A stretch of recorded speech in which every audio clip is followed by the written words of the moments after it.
What's going on, guys? It's K-Dub here with another episode of Crypto Zombie. So today's video is going to be a little bit short, guys. I actually have some family matters to attend to today, so I'm just going to be really quick, kind of cover some things that I found of interest this morning while I was browsing around. So first of all, let's just take a look at the markets. You can see right here, very, very healthy, guys. I mean, since I woke up this morning, the markets have gone up like $5 billion just since I woke up. So we are still seeing that upward trend. Bitcoin is pushing on that 10K. It's trying to break that 10K mark, but we still see that Bitcoin dominance has fallen from, it was about 0.12%. I mean, nothing too major, but, you know, we are seeing Ethereum breaking through that $800. We're at $820 right now. I know that's making a lot of people happy for Ethereum. Let's see. We have Pundi X, Polymath, Cybermiles, Wakey Chain, which I'm not familiar with, Elastos, Fusion, Bitcoin Cash, Stratus, Tron, Litecoin, kind of at the top. So as far as Wakey Chain is concerned, what is this guy? Obviously, it looks like we have to translate it. This is news to me, guys. If you know more about what this is, what is this, like a Wikipedia type thing? All right, well, anyway, so that's happening. Also, something I wanted to point out, if you guys are wondering, what the heck is this? So Loopring had its airdrop for NEO, so now we have LRN, all right? And currently, it's seen a 54% increase, okay? It was trading down here at around $1.64, and now we're up around $2.74. The markets that are currently dealing with this, though, unfortunately, are only Gate.io and IDAX. That's with an A and an X. But if you're interested, that's where you can get it. Although, guys, 54%, it has seen quite an increase. So I would be careful with that. But there you go. So there's Loopring on NEO, LRN. Now, also, a lot of people are saying, what are my opinions on the market? How do I feel about the market? What do I think is going to happen? Well, let me just point out one thing, guys. So we have consensus coming up May 14th to May 16th. Now, I'm going there. A lot of people that I know are going there. This event is going to be huge, guys. Now, I know we heard the whole thing with Vitalik's not going, Omize Go's not going, Charles Hoskinson's boycotting it because of the fake news that they accidentally tweeted. That's for another day. However, what I did want to point out was last year's consensus took place right around the same time. It was actually a little bit later. It was like the third week of May. But check this out. So look at the charts right here. Look at how steady this was. Look, just chilling, just hanging out. And right here, we had consensus right around this May 22nd, May 23rd area. And look at that. What did the markets do after that, guys? Straight up. So are we going to see that same catalyst happen again after consensus? I don't know. But if history repeats itself, this could be a very, very good thing for the markets, and we could be seeing that summer altcoin extravaganza, right? So keep that in mind, guys. Now, on to some other news. I did want to say that USD pairs are now available on COSS.io. I have personally not tried this yet. I don't know how the procedure works, but this is USD, not USDT. So this is really, really awesome. They have it for Bitcoin, Ethereum, Litecoin, and COSS. Look into that if you guys want an alternative to Coinbase, which I actually am going to go into a discussion a little later on. In other news, we have Genesis Vision's Traders Championship. So basically their whole thing was they said, as you know, the Genesis Vision Alpha is currently in a demo state, meaning that the GVT within the system is virtual and non-withdrawable. As of yet, there has not been a major incentive to motivate fund managers to partake in trading. So what they're going to do is the 12 most skilled participants will be rewarded with a massive 40,000 GVT pool of winnings provided by the Genesis Vision Fund.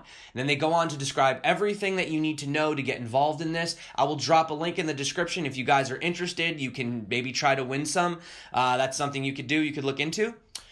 Big news today. Well, maybe it's not big news, but I know it's news that a lot of people are talking about, so I figured I would also talk about it. We have this class action lawsuit against Ripple, which alleges the sale of unregistered securities. So law firm Taylor Copeland Law has filed a class action lawsuit against Ripple Labs for the sale of unregistered securities. According to the official complaint filed yesterday, May 3rd, obviously at the time I'm making this video. The lawsuit targets Ripple, its subsidiary XRP2, and Ripple's CEO Brad Garlinghouse, alleging that Ripple's sale of XRP tokens is a violation of U.S. securities laws. According to the complaint, the plaintiff, an individual, Ryan Coffey, purchased 650 XRP on January 5th and sold it January 18th of this year for USDT, which he then exchanged for USD, sustaining a loss of around 32% or $551. The class action suit alleges that the defendants have violated both the Securities Act and the California Cooperations Code. Tom Chanik, a spokesperson for Ripple, said, "We've seen the lawyers tweet about a recently filed lawsuit but have not been served. Like any civil proceeding, we'll assess the merit or lack of merit to the allegations at the appropriate time. Whether or not XRP is a security is for the SEC to decide. We continue to believe XRP should not be classified as a security." And Whale Panda replied. Now, Whale Panda, it's a very, very big Twitter account, said, "It is for a tiny amount, though. What people don't seem to realize is that's not about the amount, but it's about setting a precedent." Reddit users commenting on Ripple's subreddit page mainly offer negative comments about the viability of the lawsuit, with user 6 hours 8 writing, "I lost money because I FOMO'd," is pretty much the complaint. Basically, yeah. So I agree. I mean, guys, you bought too high. Now you lost money. You know how many people bought too high back in, January, right in the beginning when the prices were up to the roof? I mean, we all bought too high. I think this is really ridiculous in my opinion. But then in this other article, they point out that the XRP purchasers reasonably expected to derive profits from their ownership of XRP. I think that's kind of what we all want from crypto is profits. So if I don't make profits on a coin, does that mean that I can just go complain to the SEC and, I'm sad, I lost money. So come on. Anyway, moving on. So we do have, now this is getting back to what I was talking with COSS earlier, you have Coinbase preparing for a monster increase in trading. So to highlight some of the key aspects, it says, in a response to New York Attorney General Eric Schneiderman's inquiry into exchanges, Coinbase said it increased its transaction capacity by 10,000% since last year. We expect to again double this capacity in coming months, all while maintaining the highest standard of security expected by our customers. The private company doubled the size of its full-time engineering staff and has overhauled much of the platform's code to gear up for more activity.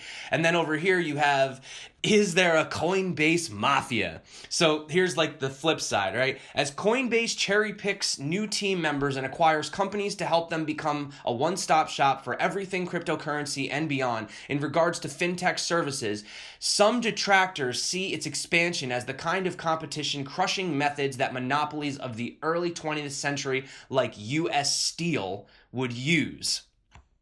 Well, what can I say, guys? Coinbase, we love them, we hate them, but they got there early on the scenes, okay? They had a really great fiat gateway. Customer support could be a lot better, I'll say that much, but, this is what happens. Look at what happened with Binance. Is Binance a monopoly? I mean, no, there's plenty of other exchanges, but Binance for a while, they were really accumulating a lot of that massive volume and they were just doing a really great job. So is it a mafia? I mean, you could still use local Bitcoins. You can still use plenty of other services. I mean, COSS, right? They have their USD. So you do have options. Hopefully, Ethos coming out soon with the universal wallet. So, I mean, the users still do have choices, but there is that convenience of Coinbase, okay? So there's always options, guys. There's always options. So I also wanted to talk about Trinity establishing a strategic corporation with Decentraland. So I don't know if you guys remember Decentraland. The ticker is MANA, M-A-N-A.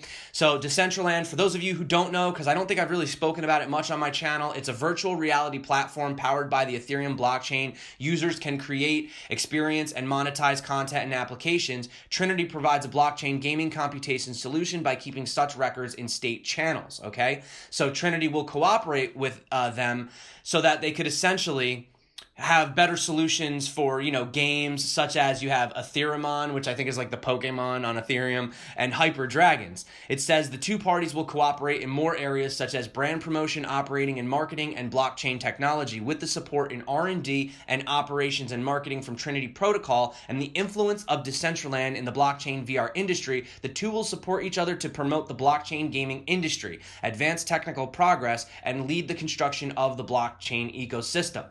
Very, very cool news. I did not see a partnership like this happening. I would have never seen these two collaborating, so this is really awesome for both of these projects. Also, let's talk about this letter from the CEO of Achain out to the community. He calls it the journey towards the stars. So they speak about the advancements. They have officially made it past phase 1 with the completion of the singularity phase. They are now moving on to phase 2. They talk about all of their things that they've accomplished. They've done the marketing out to the West. Some of it goes into technical. It talks about before optimizations, total, but you guys can read all this. I'm not going to go into all this. So there's some technical stuff. Then they talk about how which by the way, the Light wallet is amazing. I tried it. I consider it to be just as good as the Neon wallet as far as, user experience is concerned.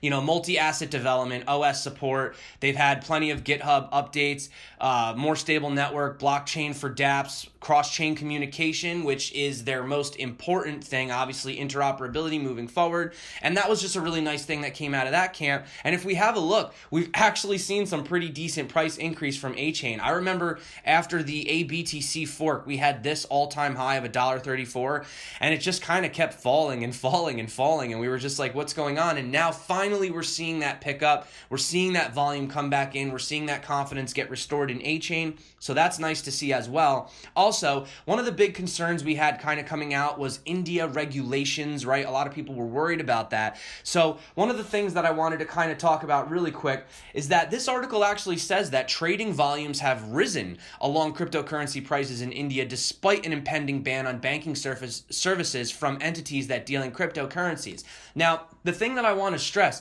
is that we are seeing the Reserve Bank of India, or RBI, they're the ones that are having the suppression of the cryptocurrencies, trading. It's not the government themselves, okay?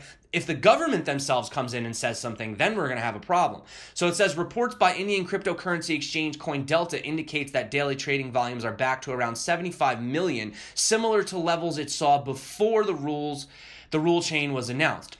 The CEO and founder of Bayou Coin said there is a positive sentiment in the industry that the government will not ban trading in cryptocurrencies, and even if formal banking channels cannot be used, people can move to crypto trading platforms. The other co-founder also said that cryptocurrency traders would continue despite the bank ban. So as long as cryptocurrencies remained legal within India, everything is totally fine, right? And a lot of people were asking me because, we have been talking about ZEBI on my channel a lot lately. We've had this issue multiple times. Neo had the China FUD.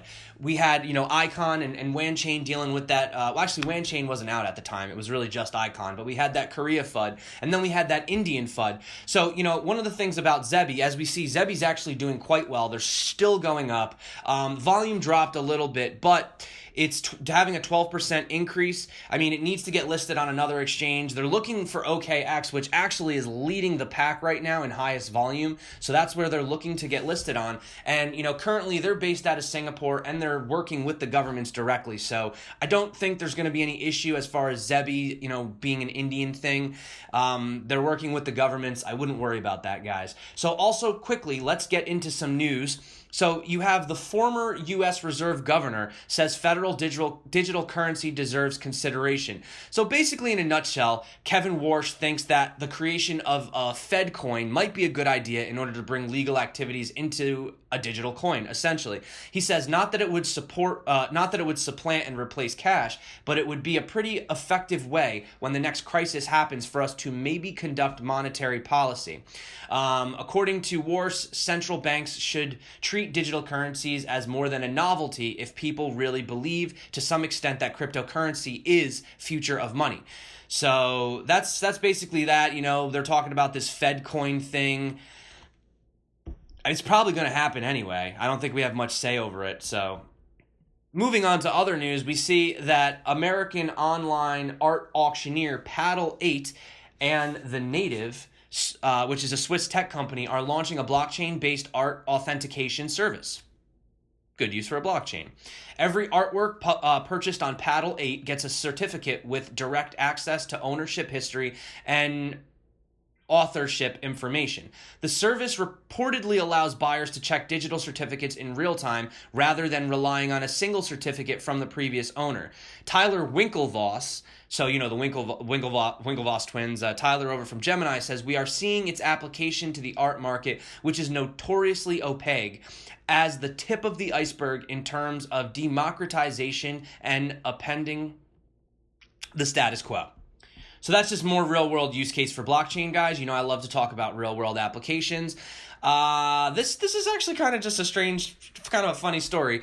So Tangem, I think it's Tangem it's pronounced, a startup operating from Switzerland and Singapore, has launched a pilot sale of physical notes for Bitcoin. So physical notes. I don't know if they're probably going to do paper. It says, described in the press release as smart banknotes with a chip developed by Samsung Semiconductor, reportedly allows consumers to physically carry Bitcoin stored in denominations of 0.01, roughly by today's date, $96, or 0.05, which is roughly $482 by today's, price. So according to the press release, the idea behind creating physical notes of Bitcoin was in part to increase the ease of spending crypto, improving the simplicity and security of acquiring, owning, and circulating cryptocurrencies. I guess because, scanning a barcode is just way too difficult. I'd rather carry around pieces of paper. Anyway, on one final note, I just have to say, it's our good old friend Jamie Dimon and JP Morgan, right? So basically, really quick story. JP Morgan files a patent for blockchain-powered P2P payments between banks. In a nutshell, the patent proposes different embodiments of such a system, which would all include a payment originator bank, a payment beneficiary bank, a peer-to-peer payment network in which both banks would participate, and a distributed ledger. So we go from Bitcoin is a fraud to let's adopt the blockchain. That being said, guys, that's the news for today. I know it was kind of quick. Had to kind of get going, had to wrap things up. So thanks for coming back to my channel. My name is K-Dub. This is Crypto Zombie. Until next time, stay crypto and peace out.